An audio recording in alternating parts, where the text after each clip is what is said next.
NCERT class 12 history के 6 chapter का 6 part जिसका नाम है भक्ति सूफी परंपराएं। इससे पहले हमने 5 पार्ट्स कर लिए थे। यदि वो आपने नहीं देखा है तो उसका लिंक आपको डिस्क्रिप्शन बॉक्स में मिल जाएगा, आप वहां से देख सकते हैं। तो इस 6 पार्ट में हम कबीर, गुरु नानक देव जी और मीराबाई के बारे में पढ़ने वाले हैं। तो सबसे पहले हम पढ़ेंगे कबीर के बारे में।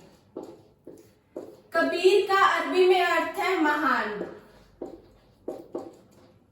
अब अगर आपसे पूछा जाए कि कबीर हिंदू थे या मुसलमान थे, तो इसका अभी तक कोई स्पष्ट उत्तर नहीं मिल सका है कि कबीर जन्म से हिंदू थे या मुसलमान थे। लेकिन यदि हम वैष्णव परंपरा की जीवनियों में देखें तो ऐसे माना जाता है कि कबीर का जन्म एक हिंदू परिवार में हुआ था, लेकिन उनका जो लालन पालन है वो एक गरीब मुस्लिम परिवार ने किया था और थोड़े टाइम पहले ही उन्होंने इस्लाम धर्म कबूल किया था। फिर से समझा देती हूँ, कबीर का अरबी में अर्थ है महान। कबीर जन्म से ही हिंदू थे या मुसलमान थे ये अभी तक भी पता नहीं लगाया जा चुका है, और ऐसा माना जाता है वैष्णव परंपरा की जीवनी के अनुसार कि कबीर का जन्म एक हिंदू परिवार में हुआ था, लेकिन उनका जो लालन पालन है वो एक मुस्लिम परिवार ने किया था। उसके बाद में हम चलते हैं इनके गुरु पर। ये माना जाता है कि इनके गुरु का नाम रामानंद था, लेकिन इस पर भी बहुत सारे प्रश्न उठते हैं, क्योंकि अगर हम कबीर के पद देखें तो उसमें गुरु या सतगुरु शब्द का अर्थ किसी व्यक्ति के लिए नहीं लिया गया है। तो इससे हमें पता चलता है कि गुरु या सतगुरु का अर्थ किसी व्यक्ति के लिए नहीं लिया गया है, तो रामानंद भी तो एक व्यक्ति ही है। इससे थोड़ी कंफ्यूजन होती है कि शायद ही उनके गुरु रामानंद थे, और इनको समकालीन भी करना मुश्किल है, क्योंकि यदि हम इन दोनों की एज बहुत ज्यादा बढ़ा दें तो ये सेम टाइम में आ सकते हैं, जिससे ये इनके गुरु बन सकते हैं। लेकिन इनको समकालीन करने के लिए इन्हें बहुत ज्यादा उम्र देनी पड़ेगी। अभी हमने पढ़ा इनके धर्म के बारे में और इनके गुरु के बारे में, तो अब हम पढ़ेंगे कबीर मानते किसको थे।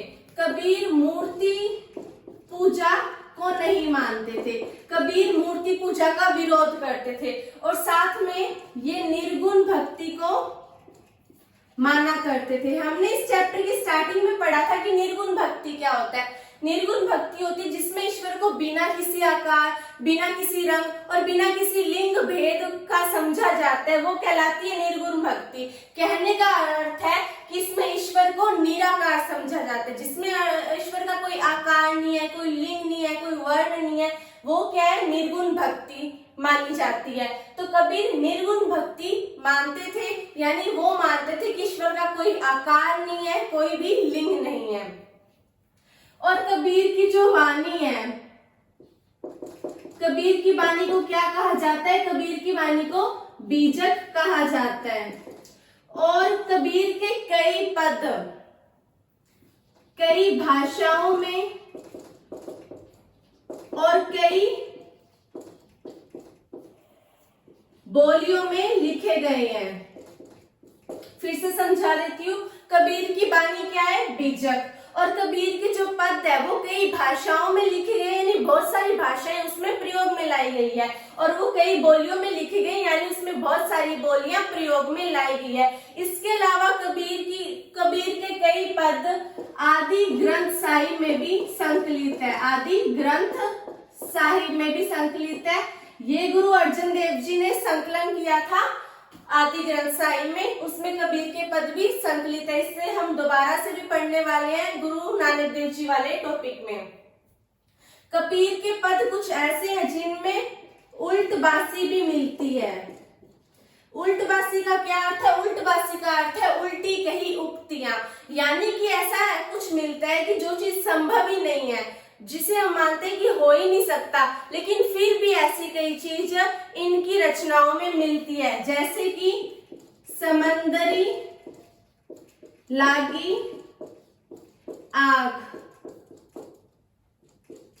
तो अब समुद्र में कैसे आग लग सकती है, लेकिन फिर भी ये उनकी रचनाओं में मिलते हैं। उसमें ऐसे लिखा हुआ है कि समंदरी लागी आग।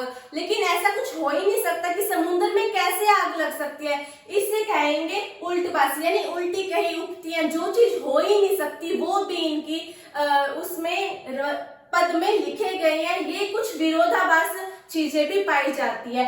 तो इतना ही करना है आपके कबीर वाले टॉपिक में। मैं फिर से आपको दोबारा से रिवाइज करा देती हूँ। सबसे पहले आपने लिखना है कबीर का अरबी में अर्थ है महान। फिर उसके बाद में आप बताओगे कबीर हिंदू थे या मुसलमान थे।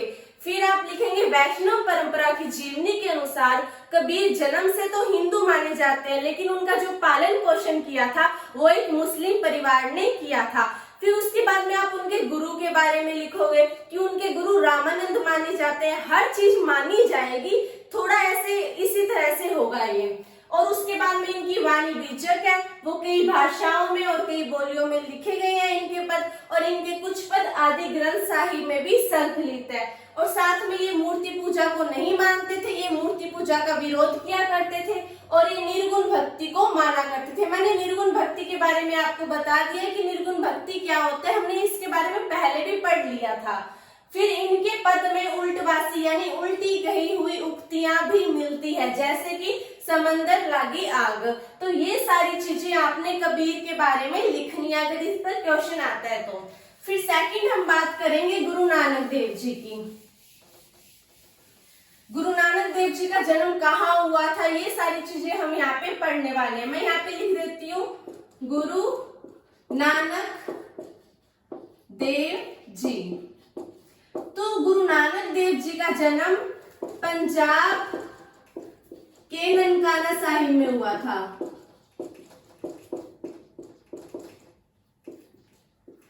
उनका जन्म एक हिंदू परिवार में हुआ था, हिंदू व्यापारी परिवार था, उनमें इनका जन्म हुआ था। ये जो पंजाब का ननकाना साहिब है ये वर्तमान में पाकिस्तान में है, भारत में नहीं है, ये वर्तमान में पाकिस्तान में है। पहले जब पाकिस्तान और भारत साथ थे तब तो इसमें आता था, लेकिन जब जैसे ही बंटवारा हो गया तो ये जो स्थान है वो पाकिस्तान में चला गया।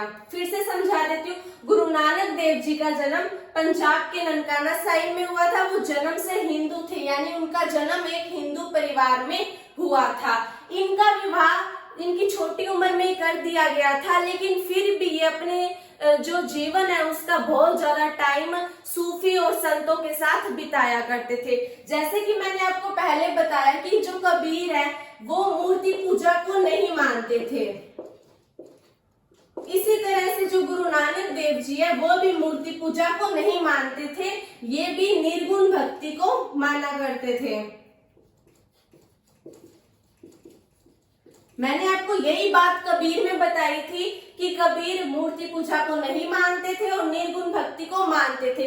यही बात गुरु नानक देव जी वाले टॉपिक में है कि गुरु नानक देव जी मूर्ति पूजा को नहीं मानते थे, निर्गुण भक्ति को मानते थे। निर्गुण भक्ति का मैंने आपको अर्थ बता दिया है। फिर उससे आगे जो अलग अलग धर्म में आडंबर पाए जाते हैं उनका इन्होंने विरोध किया। उन्होंने कहा कि ये आडंबर गलत है, जैसे कि मूर्ति पूजा या फिर घोर तपस्या, ये सारी चीजें क्या, ये सारी चीजें एक आडंबर है। गुरु नानक देव जी ने इन सारी चीजों का क्या किया, विरोध किया। फिर उससे आगे अगर हम बात करते हैं तो गुरु नानक देव जी ने अपने विचार पंजाबी भाषा में जो शब्द है उसके माध्यम से लोगों तक पहुंचाए थे। कौन सी भाषा में, पंजाबी भाषा में वाणी के शब्द के माध्यम से। और अगर हम गुरु नानक देव जी के पद देखते हैं और यदि हम गुरु नानक देव जी की जो शब्द है उसको देखते हैं तो हमें ये पता चलता है कि जो गुरु नानक देव जी है वो किसी नए धर्म की स्थापना नहीं करना चाहते थे, लेकिन वो किसी नए धर्म की स्थापना नहीं करना चाहते थे, लेकिन उनकी मृत्यु के बाद में जो उनके अनुयायी है उन्होंने अपने नियम, अपने रूल्स एंड रेगुलेशन कुछ इस तरह से बनाए कि उन्होंने अपने आप को हिंदू और मुसलमान दोनों से ही अलग दिखाना स्टार्ट कर दिया। जब वो हिंदू और मुसलमान दोनों से ही अलग दिखने लग गए तो अपने आप ही एक नए धर्म की स्थापना हो गई। और जो गुरु नानक देव जी उन्होंने अपना उत्तराधिकारी अंगद को चुना। अब अब देखिए, सिख धर्म में पहले गुरु कौन से हैं? गुरु नानक देव जी। दूसरे गुरु कौन से हैं? गुरु अंगद देव जी, क्योंकि उन्होंने अपना उत्तराधिकारी अंगद जी को चुना था। उसी तरह से आगे चलते जाएंगे और फिर आ जाएंगे 10वें गुरु, यानी कि अंतिम गुरु, गुरु गोविंद सिंह जी। इनके टोटल 10 गुरु हैं, आपने याद करना है ये। पहले गुरु नानक देव जी और अंतिम गुरु गुरु गोविंद सिंह जी। और ये मैंने आपको बता दिया कि इसके बाद में इन्होंने अपना उत्तराधिकारी चुना, उससे आगे आगे चलते रहे और टोटल 10 गुरु बन गए। और जो 5वें गुरु थे, यानी जो 5th गुरु है, कौन से हैं? गुरु अर्जन देव जी। गुरु अर्जन देव जी ने क्या किया? अपने जो पहले के उन्होंने 4 गुरु थे, यानी इनसे पहले, यानी 5th नंबर के जो गुरु है उनसे पहले के जो 4 गुरु थे, उनकी रचनाओं को उन्होंने आदि ग्रंथ साहिब में संकलित किया। फिर से समझा देती हूँ। गुरु अर्जन देव जी ने अपने पहले के 4 गुरु है, उनकी सारों की रचनाओं को उन्होंने संकलित किया आदि ग्रंथ साहिब में। साथ ही साथ उन्होंने बाबा फरीद, कबीर और रैदास जी, इनको रविदास जी भी कहा जाता है, ये मीराबाई के गुरु थे। उन्होंने बाबा फरीद, कबीर और रैदास जी की जो रचनाएं हैं या जो बानी है, उसको भी उन्होंने आदि ग्रंथ साहिब में संकलित किया था। फिर उसके बाद में आते हैं 10वें गुरु, गुरु गोविंद सिंह जी। 10वें गुरु कौन से हैं? गुरु गोविंद सिंह जी।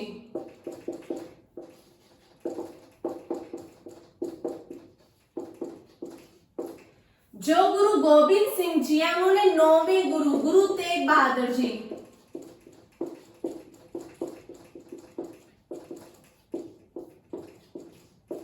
जो 10वें गुरु, गुरु गोविंद सिंह जी हैं, उन्होंने अपने पिता यानी कि 9वें गुरु, गुरु तेग बहादुर जी की जो भी रचनाएं हैं, उनको उन्होंने आदि ग्रंथ साहिब में संकलित किया और उसी आदि ग्रंथ साहिब को उन्होंने एक नाम दिया, गुरु ग्रंथ साहिब नाम दिया उन्होंने।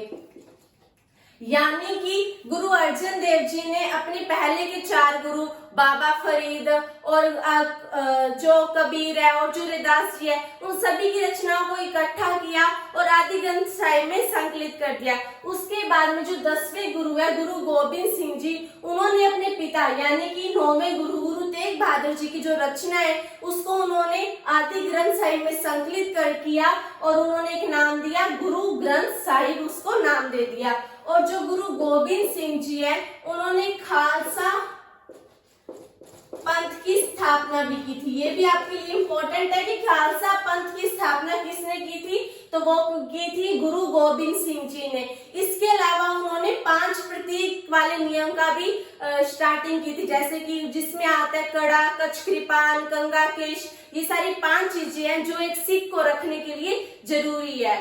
अब ये जो खालसा पंथ है, इसको अगर हम इसका अर्थ देखें तो इसका मतलब है पवित्रों की सेना। यानी उस टाइम में सेना की इनको क्या जरूरत पड़ेगी? रीजन ये हुआ कि उस टाइम में औरंगजेब का आतंक फैल रहा था, वो दूसरे धर्मों से जबरदस्ती इस्लाम धर्म कबूल करा रहा था। इस कारण से क्या हुआ, इनको एक सेना तैयार करने की जरूरत पड़ी। इसलिए गुरु गोविंद सिंह जी ने एक सेना तैयार की, जिसे क्या कहा गया, पवित्रों की सेना, यानी कि खालसा पंथ की उन्होंने स्थापना की थी। तो ये जो हमारा पॉइंट है गुरु नानक देव जी, वो हमारा कंप्लीट हो गया है। उसमें एक तरह से हमें सिख धर्म के बारे में ही पढ़ने को मिला है। इसमें हमने पढ़ा कि गुरु नानक देव जी का जन्म कहाँ हुआ, पंजाब के ननकाना साहिब में, जो वर्तमान में पाकिस्तान में है। और उनका जन्म एक हिंदू परिवार में हुआ था। वो मूर्ति पूजा को नहीं मानते थे, वो आडंबर का विरोध करते थे और साथ ही साथ वो निर्गुण भक्ति के संत थे। इससे आगे हमने और भी बहुत कुछ पढ़ा कि वो एक नए धर्म की स्थापना नहीं करना चाहते थे, लेकिन उनके जो अनुयायी है, उन्होंने अपने नियमों को इस तरह से बनाया कि उन्होंने खुद को हिंदू और मुसलमान दोनों से ही अलग दिखाया। इस कारण से एक नए धर्म की स्थापना हो गई। और जो गुरु अर्जन देव जी है, यानी कि जो 5वें गुरु है, उन्होंने अपने पहले 4 गुरु और बाबा फरीद, कबीर और साथ में रविदास जी, जिन्हें रविदास जी भी कहा जाता है, जो कि मीराबाई के गुरु थे, उन सभी की रचनाओं को इन्होंने आदि ग्रंथ साहिब में संकलित किया था। इसके अलावा हमने पढ़ा कि जो 10वें गुरु है, गुरु गोबिंद सिंह जी, उन्होंने 9वें गुरु यानी कि गुरु तेग बहादुर जी की जो रचना है उसको उन्होंने आदि ग्रंथ साहिब में संकलित किया था और उसे गुरु ग्रंथ साहिब उन्होंने नाम दे दिया था। और इसके अलावा जो गुरु गोबिंद सिंह जी उन्होंने खालसा पंथ की स्थापना की थी। और हमने ये भी पढ़ा कि कच्छ, कड़ा, कृपान, कंगा और केश, ये सारे रखने के नियम भी उन्होंने बनाए थे। तो ये सारी चीजें हमने पढ़ी थी गुरु नानक देव जी में। अब हम चलते हैं मीराबाई पर। जो मीराबाई है वो भक्ति परंपरा की सर्वप्रसिद्ध कवियत्री है। ये आपने फर्स्ट लाइन लिखनी, ये सबसे अच्छी लाइन लगती है मुझे। मीराबाई भक्ति परंपरा की सर्वप्रसिद्ध कवियत्री है। जो मीराबाई है उनका जन्म एक राजपूत परिवार में हुआ था, मारवाड़ के मेड़ता गांव में। ठीक है, इनका जन्म राजस्थान के मारवाड़ के मेड़ता में हुआ था और इनका विवाह इनकी इच्छा के अनुसार नहीं कराया गया था। मतलब ये विवाह नहीं करना चाहती थी, फिर भी इनका विवाह एक राजपूत परिवार में, यानी ये राजपूत परिवार घराने से थी और इनका विवाह भी राजपूत घराने में कराया गया था। इससे हमें क्या पता चलता है? इससे हमें ये पता चलता है कि उस टाइम में जाति प्रथा बहुत ज्यादा प्रचलित थी। इनका जो विवाह हुआ था वो मेवाड़ के सिसोदिया कुल में हुआ था। ठीक है, फिर से समझा देती हूँ। जो मीराबाई है उनका जन्म मारवाड़ के मेड़ता जिले में हुआ था, जो कि राजस्थान में है। ये राजपूत परिवार से थी, एक उच्च जाति की थी और इनका विवाह भी एक उच्च जाति में हुआ था, महल में हुआ था, अच्छी तरह से मेवाड़ के सिसोदिया कुल में हुआ था। लेकिन ये अपने विवाह को नहीं मानती थी, क्योंकि मीराबाई मानती थी कि इनका जो पति है वो है भगवान श्री कृष्ण। इस कारण से ये इन्हें अपना पति नहीं मानती थी और इनके जो ससुराल वाले हैं उन्होंने इन्हें जहर देने की कोशिश भी की थी। लेकिन जो मीराबाई है उन्होंने ये जो महल है उसका सुख त्याग दिया था, उसकी भौतिक सुविधाएं उन्होंने त्याग दी थी और वो बाहर चले गए थे और वो उन्होंने सन्यासिनी का रूप धारण कर लिया और उन्होंने जोगी के वस्त्र पहनना शुरू कर दिया। तो ये सारी तो हो गई उनके विवाह से रिलेटेड बातें। उससे आगे हम पढ़ते हैं इनके गुरु के बारे में। मैंने आपको पहले भी बताया कि मीराबाई के गुरु कौन थे? रविदास जी। इन्हें रविदास जी भी कहा जाता है। जो मीराबाई के गुरु थे यानी कि जो रविदास जी थे या फिर जो रविदास जी थे वो नीची जाति के थे। मैंने आपको पहले भी बताया कि उस टाइम में जाति व्यवस्था को बहुत ज्यादा देखा जाता था। जो मीराबाई थे वो एक ऊंची जाति की थी, ऊंचे कुल की थी, लेकिन जो उनके गुरु थे वो नीची जाति के थे। इससे हमें ये पता चलता है कि मीराबाई जाति व्यवस्था को नहीं मानती थी। यानी वहां के जो आसपास के समाज के लोग थे वो जाति व्यवस्था को बहुत ज्यादा माना करते थे, लेकिन जो मीराबाई है वो जाति व्यवस्था को नहीं मानती थी। फिर से मैं आपको मीराबाई के बारे में रिवाइज करवा देती हूँ कि मीराबाई का जन्म मेड़ता जिले में हुआ था, एक ऊंचे परिवार में, ऊंचे कुल में हुआ था। फिर उनका विवाह उनकी मर्जी के खिलाफ करवाया गया था मेवाड़ के सिसोदिया कुल में और वो अपना पति श्री कृष्ण को मानती थी। उनके ससुराल वालों ने उन्हें जहर देने की कोशिश की थी, लेकिन मीराबाई ने जो महल है उसे त्याग दिया था और वो उन्होंने जोगी के वस्त्र धारण कर लिए थे। एक तरह से उन्होंने सन्यासिनी का जीवन जीना शुरू कर दिया था। और जो मीराबाई के गुरु है वो रविदास जी है, जो कि एक नीची जाति के थे। इससे हमें ये पता चलता है कि मीराबाई जाति व्यवस्था को नहीं मानती थी। हालांकि आसपास के लोग बहुत ज्यादा जाति व्यवस्था से प्रभावित होते थे, उसे बहुत ज्यादा मानते थे, लेकिन मीराबाई ऐसी कुरीति को नहीं मानती थी। तो इस तरह से ये जो